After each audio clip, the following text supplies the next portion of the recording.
Kayong yung original na nagpauso nung basa. Alam po ba nyo na yung paglabas nyo sa TV at saka yung pagsasalita nyo sa radyo nasusulat din? Ay, oo. Nakasulat yun. Nasa Daniel yun, 12:4. Ang ibig kong sabihin, nasusulat po dito sa pangalan nyo. Kasi yung huling 5 letra ng pangalan nyo, pag binaliktad, on air. Kaya nasulat po yung... Oo, buti pa. Mahuti ka palang bumasa kaysa sa akin eh. Hindi ko nababasa. Oo, nga talaga. Na kayo magiging... Kaya nang kailangan may batayan. Nababasa. Tapos nabaltaan ko po, meron pala kayong restaurant. Meron. Yung mga waiter niyo po ba doon, at kailangan kabisado rin yung menu para Dapat. pag sinabi ng customer, anong merienda nyo? Merienda, basa, 30.99 ng spaghetti. Oo. 9.25 ng iced tea. Oo. Kabisado mo. Dapat kabisado nila yun. Of course, merong list ng menu yan. Pero dapat kabisado nila yun. Para rin yung Bible, di ba, no?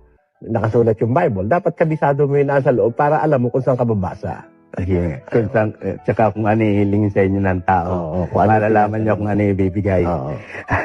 May iba pala kayong negosyo, yung parang yung poultry, yung piggery. Merong fish pond. Yung Yung piggery, paalagaan ng hayop yun, di ba? Ng baboy. Mahilig kayo sa... Mahilig ako kasi sa livestock.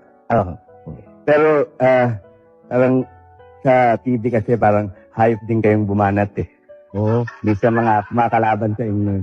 Not necessarily. Kasi hindi naman yung kumakalaban lang. Pati yung hindi kumakalaban pero alam kong mene sa society, binabanatan din natin yun. Yan po yung talagang mga hayop. Alam niyo po ba na nasusulat din na sisikat kayo sa pagsusuri ng libro? Alam niyo po ba yun? Hindi ko alam yun. Hindi ko alam yun. Basahan ko po kayo. Sige.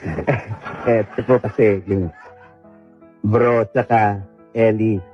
Kapag binagbaliktad nyo, Eli bro. Parang excellent sa libro. Eli bro. Yun ang hindi ko napag-aralan, yung baligtaran.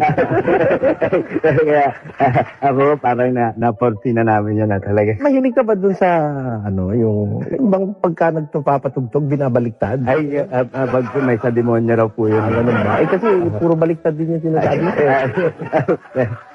Pangalan nyo lang naman po. Ganun ba? Wala na po akong tanong. Wala yung sagang. Salamat eh.